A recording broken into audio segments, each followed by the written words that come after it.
Halo teman-teman, selamat datang di Beetle Channel. Semoga kalian selalu dalam keadaan sehat. Hari ini kami akan melanjutkan sandiwara novel. Jangan lupa subscribe, like, komen dan share ya. Terima kasih sudah berkunjung di Beetle Channel. Jangan lupa untuk memberikan komentar kalian. Agar channel ini semakin 9 Dixon memelototi Janice, yang menjadi penyebab seluruh kekacauan itu, dan berkata dengan dingin, "Sebaiknya kau tutup mulutmu. Jika dia berencana untuk berurusan denganku nanti, aku akan berada dalam masalah. Untuk saat ini, kita akan awasi di sini. Selain itu, aku akan dapat mempersiapkan diri jika aku tahu seberapa kuat dia." Dixon, yang baru saja melontarkan komentar, mendengar Jasper mengucapkan kata-kata pertamanya dari sofa ruang klien terdekat. Rumah-rumah itu terlihat tidak buruk, dan harganya murah. Aku berencana untuk membeli semuanya. Beberapa kata sederhana itu bergema seperti petir di departemen penjualan yang sepi. Semua orang, termasuk John, memasang ekspresi heran sambil menatap Jasper. Orang yang selalu banyak tingkah adalah orang yang suka pamer. Tapi kali ini Jasper tidak berencana untuk berakting. Bab 29 Dixon memelototi Janice, yang menjadi penyebab seluruh kekacauan itu, dan berkata dengan dingin, "Sebaiknya kau tutup mulutmu. Jika dia berencana untuk berurusan denganku nanti, aku akan berada dalam masalah. Untuk saat ini, kita akan awasi di sini. Selain itu, aku akan dapat mempersiapkan diri jika aku tahu seberapa kuat dia." Dixon, yang baru saja melontarkan komentar, mendengar Jasper mengucapkan kata-kata pertamanya dari sofa ruang klien terdekat. Rumah-rumah itu terlihat tidak buruk, dan harganya murah. Aku berencana untuk membeli semuanya. Beberapa kata sederhana itu bergema seperti petir di departemen penjualan yang sepi. Semua orang, termasuk John, memasang ekspresi heran sambil menatap Jasper. Orang yang selalu banyak tingkah adalah orang yang suka pamer. Tapi kali ini Jasper tidak berencana untuk berakting. Rumah-rumah ini memiliki potensi kenaikan nilai pasar 10 kali lipat di masa depan. Siapapun yang membeli satu akan mendapatkan dari itu. Dia tidak akan melewatkan kesempatan ini karena hanya satu villa berarti kehilangan keuntungan puluhan juta. Namun, selalu karena alasan itulah Jasper seperti orang bodoh yang menarik perhatian semua orang. Melihat ekspresi bingung di wajah manajer Jones dan John, Jasper tahu bahwa komentarnya mungkin membuat semua orang ketakutan. Dia berkata sambil tersenyum, "Aku dengan tulus berencana untuk membeli semuanya." Manajer Jones, "Kau tidak akan berpikir bahwa aku sedang bercanda, kan?" Brengsek, sialan. Satu villa berharga 800.000 dan meskipun hampir mendekati harga biayanya, kau sekarang mengklaim bahwa kau ingin membeli semuanya, bukankah ini lelucon? Ini villa, salah satunya harganya 800.000. Ini bukan sayuran yang dijual seharga 80 sen di pinggir jalan. Takut dia akan menyinggung Jasper. Namun, apa yang dia coba sampaikan cukup jelas. Ada 24 unit villa yang kosong dan tidak mungkin membeli semuanya. Jasper mengerutkan kening. Tepat ketika semua orang menghela nafas lega, dia mengatakan komentar mengejutkan lainnya. Hanya 24 unit. Memang sedikit, tapi lebih baik daripada tidak sama sekali. Jasper mengira akan ada setidaknya 30 unit. Tetapi dia tidak berharap hanya tersisa 24 unit. Namun, dia tidak keberatan. Paling-paling, dia hanya akan menghasilkan lebih sedikit. Saat itu, John dapat melihat bahwa Jasper tidak bercanda dan benar-benar berniat untuk membeli semua villa. Tentu saja, dia sadar bahwa Jasper memiliki kemampuan untuk melakukannya. Saat ini, akun Jasper memiliki uang tunai 3,1 miliar di dalamnya. Membeli semua rumah ini bukanlah hal yang sulit baginya, Tuan Jones. Temanku telah berbicara dan dia benar-benar akan membelinya. Pinjaman rumah perusahaan real estate-mu akan mencapai batasnya. Sekarang dengan bisnis besar di depanmu, mengapa kau tidak cepat dan ajukan harga yang lebih baik? John mengingatkannya dari samping karena John telah angkat bicara. Tidak ada lagi alasan bagi manajer Jones untuk ragu-ragu. Terlepas dari niat Jasper membeli rumah-rumah itu, selama dia bisa mendapatkan kembali uangnya, dia tidak akan diganggu oleh hal lain. Aku bisa memberi Tuan Line diskon 10% lagi dari harga 800.000. Segitulah biayanya, kata manajer Jones melalui giginya yang terkatup begitu dia selesai berbicara. Sebuah kartu dilemparkan ke atas meja kopi di antara kedua pria itu. Tanda tangani kontraknya, kata Jasper singkat. Manajer Jones tercengang sekali lagi. Dia benar-benar menganggap membeli villa seperti membeli sayuran. Bab 30. Hanya basa-basi sedikit lalu kesepakatan itu beres. Manajer Jones tercengang. Setelah tersadar, dia merasa senang. Di akhir penyusunan perjanjian, kedua belah pihak menandatangani dan mencap. Resmi sudah. Kemudian, Jasper langsung mentransfer 17,28 juta ke rekening perusahaan. Ini membuat manajer Jones sangat tersentuh sehingga dia bisa merasakan panas di matanya dari air mata. Aliran keuangan perusahaannya hampir putus. Jika dia gagal mendapatkan pinjaman atau gagal menjual rumah, perusahaannya perlu secara resmi mengumumkan kebangkrutan. Namun, saat ini, semua masalah telah diselesaikan. Meskipun dia tidak menghasilkan banyak, setidaknya dia berhasil menjual semua rumah di Thornton Park. Tuan Line, kau benar-benar penyelamat hidupku.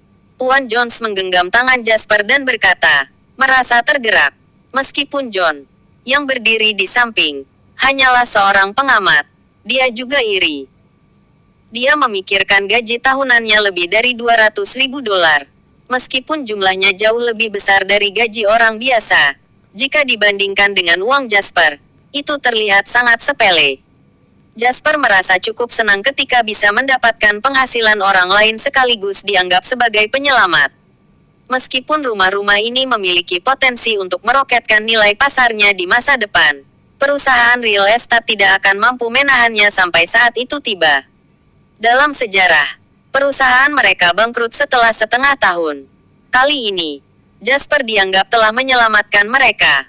Oleh karena itu, Jasper hanya melakukan apa yang menurutnya benar tanpa tekanan.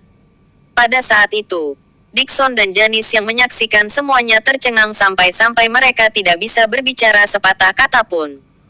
Jasper membawa Wendy ke pintu masuk. Dia melihat pakaian bermerek yang dikenakan Dixon dan Janice sebelum berkata dengan senyum tipis. Sepertinya mengumpulkan barang-barang bermerek untuk menunjukkan status seseorang tidak berarti apa-apa. Setelah berbicara, Jasper segera meninggalkan tempat kejadian tanpa melihat wajah pucat mereka berdua. Kau tidak perlu mengantarku pergi, Tuan Jackson. Kami akan pergi sekarang. Berdiri di samping BMW, Jasper tersenyum pada John dan berkata. John berkata sambil menghela napas. Tuan Line, tentang minyak mentah berjangka semalam, itu aku. Jasper segera mengakuinya. Mendengar pengakuan Jasper secara pribadi membuat John nampak berubah mood. Meski sudah cukup bukti, mendengarnya dari Jasper sendiri masih membuat John sulit mempercayainya. Luar biasa, kata John tulus. Itu hanya keberuntungan, kata Jasper. John menggelengkan kepalanya dan berkata, menghasilkan 10.000 atau 20.000 adalah keberuntungan. Tetapi untuk mendapatkan sebanyak itu jauh di luar keberuntungan. Kau tidak boleh tahu tentang itu. Tetapi pagi ini, Presiden cabang distrik menelepon aku dan memuji aku. Berkat ini semua berkat kau. Kakak, kau memang berbakat. Hanya masalah waktu sebelum kau dipromosikan, kata Jasper sambil tersenyum. Aku masih harus bergantung pada bantuan orang-orang hebat. Dan orang itu adalah kau, kata John serius. Saat mengatakan komentar itu, John merasa sedikit bersalah. Pada hari-hari sebelum kemarin, mereka berdua memiliki peringkat yang sama. Namun, Jasper kini telah menjadi orang terkaya nomor 1 di negara itu. John, sebagai ketua cabang distrik, benar-benar mengenal seseorang yang berpengaruh kali ini. Mari kita perjelas. Kita berdua saling memanfaatkan demi mendapat keuntungan. Ada banyak hal yang masih harus aku syukuri karena telah membantuku, kata Jasper sambil tersenyum dan tanpa kesan mendominasi seperti yang dikhawatirkan John. Sebagai seseorang yang berada dalam posisi sensitif, John telah melihat banyak orang bertindak sangat kuat begitu mereka berhasil menjadi kaya dalam semalam. Siapapun yang mereka lihat, mereka akan bertindak arogan. Tapi Jasper seperti dirinya yang biasa dan tidak pernah sombong. John, yang memuji Jasper dari lubuk hatinya, mengobrol dengan Jasper untuk beberapa saat lagi. Kemudian, dia melihat dengan mata kepalanya memasuki mobil dan pergi. Melihat mobil itu, John menggelengkan kepalanya dan berkata dengan nada iri, "Nikmat sekali punya uang." Bab 31. Di dalam mobil, Wendy tidak bisa berhenti menatap Jasper saat mengemudi. "Apa ada sesuatu di wajahku?" Jasper bertanya padanya sambil menyentuh wajahnya. Melihat bayangannya di kaca spion, dia tidak berbeda dari pria lain selain fakta bahwa dia terlihat sedikit lebih tampan. Ada ekspresi bingung di wajah Wendy. Dia mendaftarkan pertanyaannya tidak lama kemudian. "Aku hanya penasaran. Kau selalu memperlakukan orang-orang di sekitar kau dengan kebaikan dan kesopanan. Tapi, kau juga bersikap sangat dingin kepada orang lain.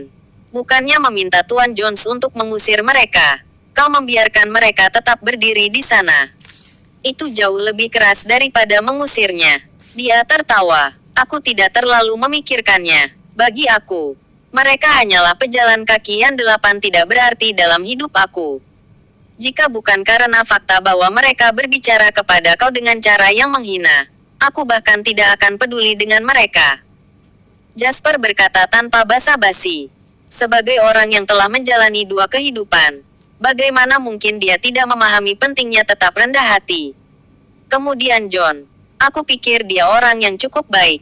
Selain itu, dia memiliki koneksi yang jauh lebih banyak daripada aku di lingkup dalam negeri. Akan tiba saatnya di mana kita akan saling membutuhkan bantuan. Selalu lebih baik memiliki satu teman lebih dari satu musuh lagi di sektor bisnis." Ambil contoh kejadian hari ini, penampilannya menyelamatkan aku dari mengalami banyak masalah. Tidak mungkin bagi aku untuk menemukan seseorang dan menunjukkan kepada mereka saldo di rekening bank aku untuk memberitahu mereka bahwa aku kaya. Bukan. Meskipun perasaan melakukannya terasa cukup hebat, aku hanya bisa melakukannya sekali atau 2 kali. Melakukannya sering akan membuat aku tampak terbelakang. Wendy terus tersenyum. Dia sepertinya memikirkan sesuatu. "Ngomong-ngomong, apa kau bebas besok?" Dia bertanya. "Apa kita akan bertemu ayahmu?" "Tentu." Dengan senyum main-main di wajahnya, Jasper langsung setuju. Wendy terkejut. Dia menatap Jasper dengan kaget sambil bertanya-tanya apa Jasper tahu cara membaca pikiran. Sepertinya dia selalu tahu apa yang ada di pikirannya. Itu benar. Setelah menemani Jasper dan menyaksikannya mendapatkan jumlah yang luar biasa sebesar 3,1 miliar dolar dengan memperdagangkan minyak mentah berjangka, Wendy bertekad untuk merekomendasikan ia kepada ayahnya. Perusahaan keluarganya saat ini dalam situasi yang buruk. Wendy sangat ingin Jasper membantu keluarganya menyelesaikan masalah ini. Namun, Wendy bermaksud memberitahu Jasper tentang identitas aslinya sebelum itu. "Ada hal lain yang harus kukatakan padamu," kata Wendy dengan nada hati-hati. Jasper berpura-pura mendengarkannya dengan penuh perhatian. "Sebenarnya, ayahku adalah Dawson Suler," kata Wendy. Setelah mengatakannya, dia menatap Jasper yang tidak bergerak. Dia sebelumnya khawatir Jasper akan merasa tertekan setelah dia mengungkapkan identitasnya. Namun, kekhawatirannya akhirnya mereda karena Jasper sekarang lebih kaya dari ayahnya. Meskipun demikian, Wendy masih khawatir Jasper akan menyalahkannya karena menyembunyikan identitasnya darinya. "Aku menebak dengan benar." Jasper tersenyum. Tidak ada sedikit pun rasa jijik di wajahnya. Dia terus berbicara. "Caramu berpakaian dan bertindak membuatmu berbeda dari mereka yang berasal dari latar belakang keluarga biasa. Terlebih lagi, kita berdua berasal dari kota yang sama. Satu-satunya orang kaya dengan nama belakang Suler dari kota kita adalah kepala grup Suler." "Kau tidak menyalahkanku?" Wendy bertanya dengan cemas. "Untuk apa aku harus menyalahkanmu? Bagaimanapun, aku menyembunyikan identitasku darimu," katanya. "Itu bukan masalah besar sama sekali. Kau tidak pernah menonjolkan diri dan tidak pernah ingin menarik perhatian yang tidak perlu atau membuat masalah yang tidak perlu karena identitasmu. Jika ini di masa lalu, aku akan merasa sangat tertekan. Bagaimanapun, ayahmu adalah orang terkaya di provinsi ini dan kau adalah putri satu-satunya." Jasper tertawa pelan. Wendy melepaskan sebagian ketegangannya setelah mendengarkan kata-kata Jasper. Dia tertawa ringan. Apa kau tertekan sekarang? Aku tidak mempertimbangkan kekayaan orang lain ketika aku berteman sekarang. Bagaimanapun, mereka tidak bisa lebih kaya dariku. Setelah menceritakan lelucon terkenal dari tahun ke tahun, Jasper sekali lagi merasa bahwa menjadi kaya itu benar-benar hal yang hebat. Semuanya terlalu bagus untuk menjadi kenyataan. Selain itu, ayahmu adalah orang terkaya di provinsi ini dan aku salah satu dari 10 miliarder terkaya di negara ini. Dia tidak akan menganggapku sebagai seseorang yang mengejarmu hanya karena kau putrinya, kan? Nantikan bab selanjutnya. Jangan lupa subscribe, like, komen dan share.